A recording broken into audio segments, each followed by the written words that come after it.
Bonjour à tous, aujourd'hui une vidéo pour vous présenter comment créer une notice en Lego. Pour créer une notice en Lego, on doit faire 4 étapes principales. La première, la modélisation de notre mock. La deuxième, la préparation avant la notice, c'est-à-dire l'ajout des steps, rotation step et des flex. Troisième étape, on génère la notice. Et quatrième étape, on finalise pour la mise en page.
Ça veut dire que le rotation step va s'effectuer sur cette partie des pièces. Si on enlève le rotation step va s'effectuer sur les pièces précédentes. Ça c'est très important pour pas se tromper dans les vues et avoir n'importe quoi. S'il y a un step avant, alors le rotation step il travaille sur ce qui est avant. S'il y a un step, alors le rotation step va travailler sur ce qui est après. De la même façon, pour ajouter une fin de rotation step, on peut soit ajouter un rotation step avec des coordonnées 0, 0, 0, soit un AND. Donc de la même façon, le AND travaille soit avec ce qui est après si il n'y a pas de step, soit avec ce qui est avant s'il y a un step. Donc le mieux pour moi, je pense, c'est de ne pas mettre de step, de mettre juste des rotation steps, à savoir que quand on met un rotation step, il faut bien penser qu'il travaille sur ce qui est avant. Et ensuite quand on met un end, bon, ça va travailler sur ce qui est avant, donc bien annuler le précédent. Une partie très pratique des notices, c'est l'assemblage par sous-assemblage. C'est-à-dire qu'on va créer plusieurs modèles qu'on va assembler sur un modèle principal. Ça permet notamment d'avoir comme fait Lego, des petites bulles d'inventaire plus spécialisées sur un type de montage qu'on vient greffer sur le montage original. Donc pour mettre un assemblage, on ne peut pas le faire avec SR3D Builder, on doit le faire avec MLCAD. C'est très simple. On travaille sur Active Model ici ASM4, c'est-à-dire le modèle principal. On fait multipart, import modèle. On va chercher le modèle, donc qui est ici un point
et ça travaille un petit peu.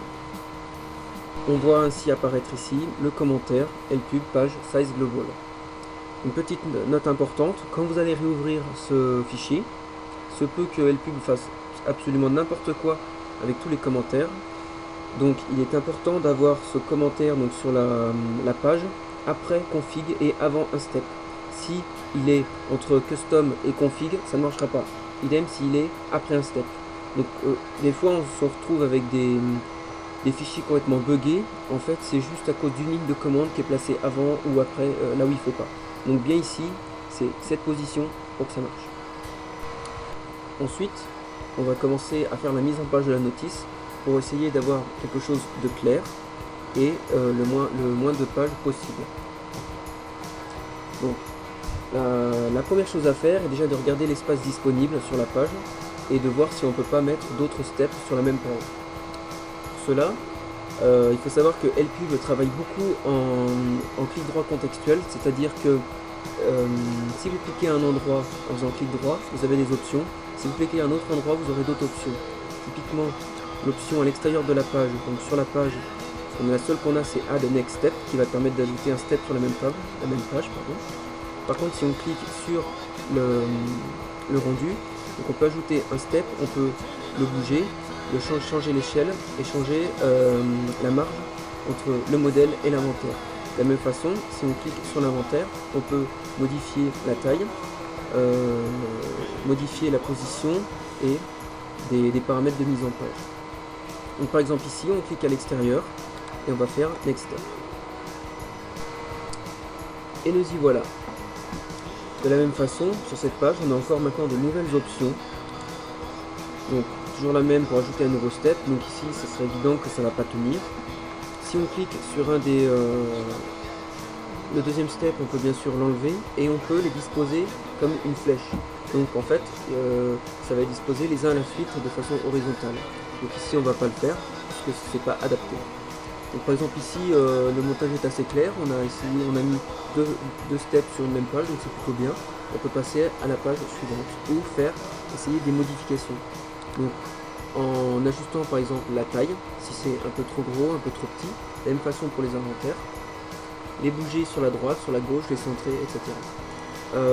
De général, on peut prendre n'importe quel objet et le déplacer où on veut sur la page. Néanmoins, LPub a tendance à ne pas vraiment prendre en compte ces choses-là. Par exemple ici, typiquement, il n'en a rien eu à faire de ce que j'ai voulu faire. Donc disons que ça marche quand il y a un seul step sur une page, on peut modifier où on veut. Et qu'il y en a deux, c'est pas vraiment possible de les débrouiller comme ça. Une petite précision, vous voyez que pour créer ce que LPub appelle des multi-steps, donc savoir plusieurs steps sur une même page, on voit ici dans l'arbre de conception, après le step d'assemblage, un commentaire, step begin.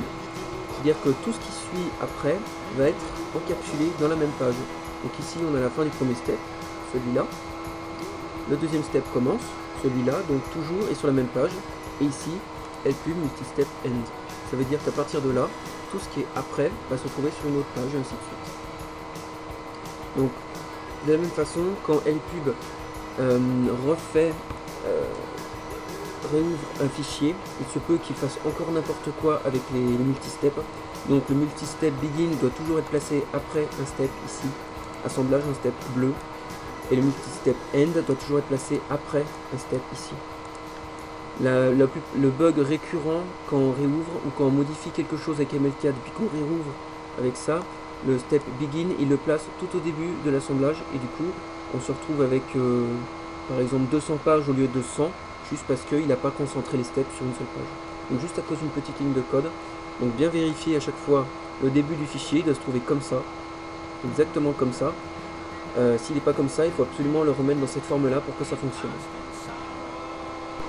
Après avoir mis en forme votre notice, il vous suffit juste d'inclure donc la BOM, donc la Build of Material.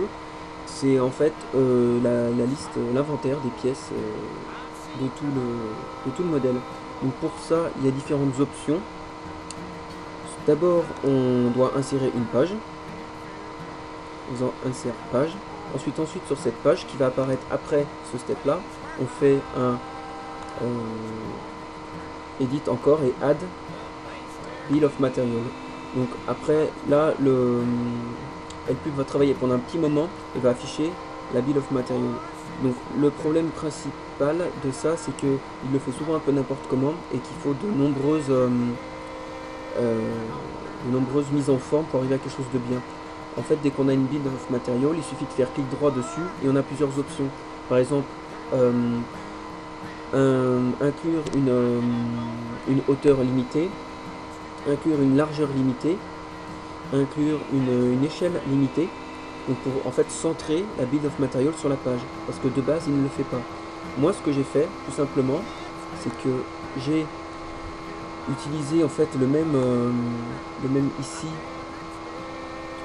la ligne de code en fait, où la ligne de code elle se présente comme ça, LPub insert cover page, donc ça c'est une page, insert BOM, donc la Bill of Material, constraint local, donc ça c'est une contrainte sur cette page, 8 11 pouces, donc par exemple dans notre cas 8 va être égal à 11, et on peut mettre aussi width, donc la largeur égale à la hauteur donc, égale à 8. On peut aussi mettre model scale, donc l'échelle à 0,6, donc par exemple avec ça, si je l'inclus en faisant copier et coller en l'incluant ici, en mettant par exemple entre les deux un step, en rechargeant avec ce bouton, il va apparaître donc la Bill of Material. On peut soit imposer une hauteur et une échelle, soit imposer une hauteur et une largeur, mais c'est pas dit que ça tienne, soit imposer une largeur et une échelle, ou juste une échelle par exemple. Et voici donc la BOM. Ici j'ai contraint donc la hauteur à 8 pouces et la scale, l'échelle à 0,6. Donc on pourrait très bien essayer de mettre une contrainte sur la taille à 11 pour voir si ça tient ou si ça tient pas. Ensuite, vous voyez ici qu'il y a un nombre de pièces, donc 1044 pièces. Donc ça en fait, c'est 1044 pièces, c'est des petits segments qui forment en fait les tuyaux. Donc pour les 3 bouts de tuyaux que j'ai fait, il y a 1044 pièces qui ont été générées par LSynth, donc qui apparaissent ici. Donc bien sûr, c'est pas du tout pratique, puisqu'en fait on connaît pas vraiment la longueur de ces tuyaux. Donc il vaudrait mieux insérer, en fait, trouver un moyen pour insérer, dire que ça correspond à un tuyau par exemple de 11 stud de long. Pour faire ça, c'est assez simple, on a un code pour le faire. Donc c'est par exemple ici, LPub Play Begin Sub. Ça veut dire que ça va ignorer toutes les pièces après dans l'inventaire et ça va le remplacer par la pièce qui est ici. Donc 32201, en fait ici c'est un flex de taille 9 stud.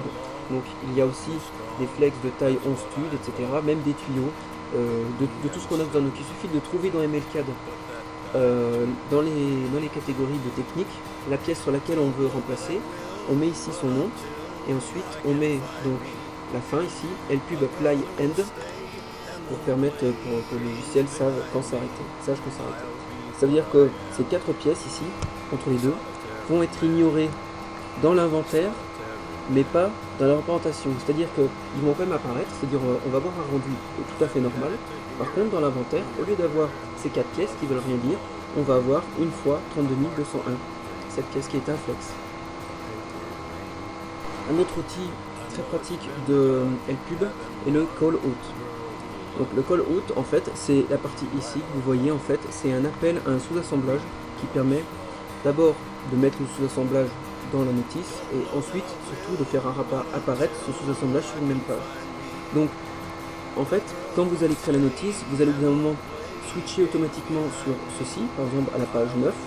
Ensuite, vous allez sur ce step-là, page 10, page 11, page 12, 13 et 14, et ainsi de suite. Pour faire ça, il suffit en fait, sur la page 9, de faire clic droit, Add Next Step, pour ajouter tous les steps. Vous verrez aussi un autre outil, en faisant clic droit, c'est Convert to Callout, uniquement sur les sous-assemblages qu'on peut voir ici. En faisant Convert to Callout, vous mettez tout cet assemblage dans une seule boîte, et cette boîte va être mise sur l'image donc du modèle général ici, ASM4.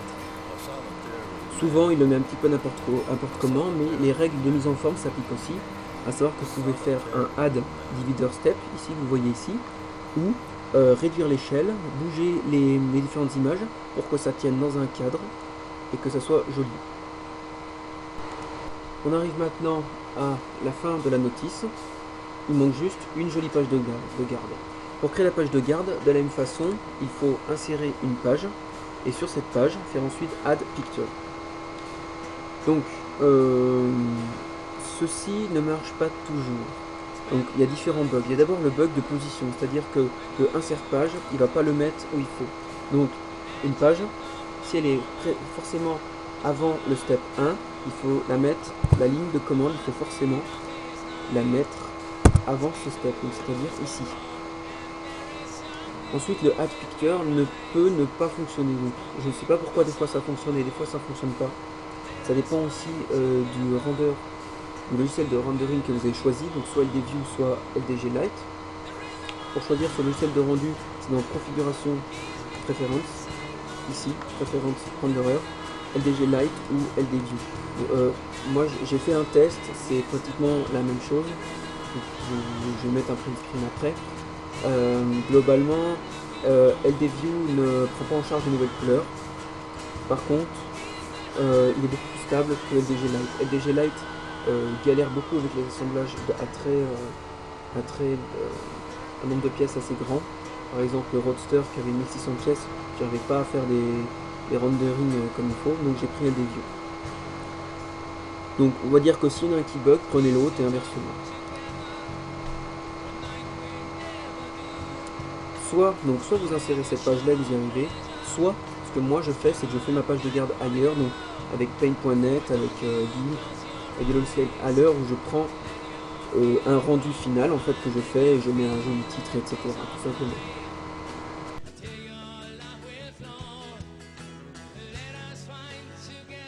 On arrive maintenant à la fin de la notice. Ce qu'il vous reste à faire, c'est lancer la génération de la notice. Plusieurs options. La plus fiable, c'est l'export PDF, donc print to file PDF ou ici cette petite icône. L'inconvénient, c'est que si vous voulez faire des modifications, il faudra forcément casser le PDF en plusieurs pages, donc en fait le numériser avec un logiciel, pour ensuite intégrer votre page de garde par exemple, et ensuite refaire un PDF avec tout ça, par exemple avec PDF Creator. Soit vous faites export as PNG image, JPEG ou bitmap. Donc je déconseille le bitmap et le JPEG parce qu'ils sont absolument dégueulasses. Le PNG image est très très fidèle. Par contre, ça marche vraiment une fois sur deux. Donc avec LDG Lite, ça marche pas souvent. Avec LDView, ça marche un peu plus. Mais des fois, ça respecte pas certaines contraintes. C'est, on va dire, un petit peu buggé quand même. Donc, ce que je fais généralement, c'est que je fais un export PNG image pour en fait avoir toute une banque d'images. Une image que je peux, par exemple, copier, coller, recoller sur autre chose. C'est-à-dire que c'est plus simple pour faire des modifications. Ensuite, pour le vrai fichier, les images propres que je vais utiliser, je fais un print to file. Et voilà le produit fini. On arrive à quelque chose de très fin, de plutôt bien mis en forme et donc d'assez facilement distribuable grâce à un PDF.